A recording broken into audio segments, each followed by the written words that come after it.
you were there right at the start of this, doing your thing, and that I personally appreciated. You were one of the first things that kind of made me feel, all right, we're going to get through this. Just listening to your songs and just watching you get through it on your own as well. It's been helpful for me, as I'm sure you've heard from lots of people. So just talk about that and just how.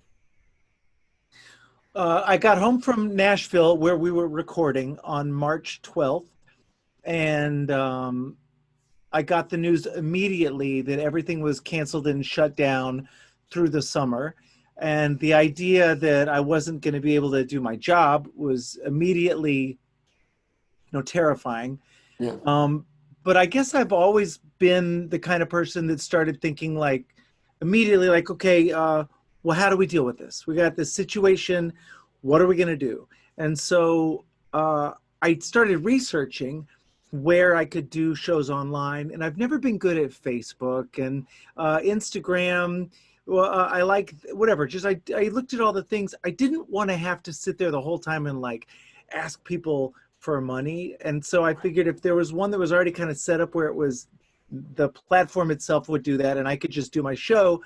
And so I found Stage It, and on March 16th, I did my first show on there. And since then, I've been doing 4 shows a week, and I'm terrified to even skip one because what if everybody stops coming? This time is just so fraught with anxiety. And so I felt like for me, if I could do this thing that has always been the way that I process anxiety, it's basically been my my therapy since I was 15 years old. If I could do this, and if I could also maybe replace some of the income that I've lost because of all the shows going away, that maybe the whole thing would be less scary. And so the unintended consequence, the silver lining, has been that actually doing the shows has been a whole new challenge because it's very different. I don't get to stand up on a stage and whip my hair around and shake my ass and all that kind of stuff. It's been my job forever.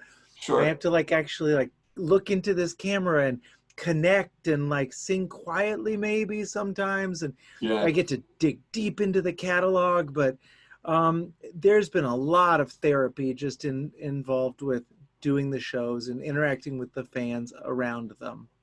Yeah, and relearning songs, playing songs you maybe haven't played or played in years, which has been a thrill for me and other fans that just, you're doing something off a solo record you never did or a rare track and you've done these B-sides and things. We don't have to go too deep into that, but for people that really know your music, it's.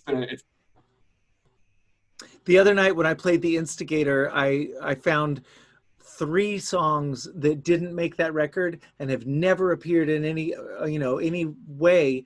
And I played 3 songs on my show that were just completely brand new, unreleased tracks. So yeah, it's pretty crazy. Yeah, and going through all this period there, knowing you have a new all 97's record in the can that you loved must have also been a great feeling. I'm sure you're figuring out that, having to release it during this period is odd, but knowing you have this great album was probably been a wonderful thing for you and the band. It's been something really productive to focus on.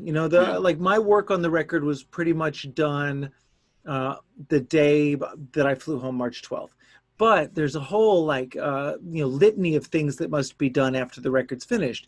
And I love thinking about those, sequencing the album, what order these songs going to be in. Obviously, all just the logistics of thank you lists and credits. But I actually really love all that stuff. Sure. The one thing that took me the most time and just sweat equity was this. The cover of the album is a photograph, an iconic photograph from the 1970s of the Dallas Cowboys quarterback, Roger Staubach, who was my hero growing up. Yeah. And I saw it in my head in a dream. In the dream, I remember very clearly. It's so funny because I do this now more and more. In my dream, I'm working. And I'm thinking about, well, this is our 12th album. Maybe it should be called 12th. That's a cool word. What would be a great cover? That cover came to me in the dream, and I woke up and I Google image searched. I found that photo. I made a mock-up, and at 5 a.m. I sent it all to my bandmates. They all laughed, and they said, well, that would be great, but there's no way we can get Roger Staubach, the Dallas Cowboys, the photographer, and the NFL to sign off on that.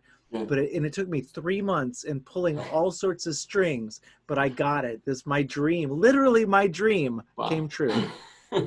So cool, so cool. And then talk about how proud you are of this record, because it's so good, and all accounts and things I've read is that you are really proud of this, and this came together the way you wanted. How wonderful is that at this point in your career to have an album like that? We've been a band. The old 97's have been a band for 27 years, which is, to me, it's just so unlikely, you know. Four guys stay together, work through all the, you know, the big and small clashes of egos, and then, like, you know, we survived the collapse of the recorded music industry. Just, it's kind of crazy that it's worked out like it has, and then you add to that the fact that we're still vital and making albums that our fans still care about. Because a lot of times something happens where if a band stays together for a long time, it's because they're beholden to a fan base that wants to hear one song, or maybe a handful, if they're lucky, of hit songs. And we've been lucky enough never to have a single hit song. And I say that as a joke, but in a way it's also true, because it's never cemented us at a specific moment in history. Sure. So like we're a 90s band, but we also have songs from the aughts and the teens that our fans still want to hear. And it's really it's kind of a great feeling. And we're lucky that we've been able to feed our kids and pay our mortgages. And we still like each other. We still love each other. It's the same four guys. And so when we go in to make a new record like this one, we're still nervous. We're still hungry. We're still driven. We still have this this pride in what we do, where we want to make sure that our catalog stays pristine. Like, we've never put out a stinker. So going in to make this one, the same pressures were on us, but it felt so good. I think it helps that a lot of the record really looks back on the early days in the band. And even though we were so poor and we were so, you know, scrappy and young and stupid, we had so much fun and so much hope, and we've carried that through, you know, 27 years now, and it's still as alive. That hope is still as alive now as it ever was. Thank you for watching. If you want more extra, hit the subscribe button and the bell so you'll never miss a video.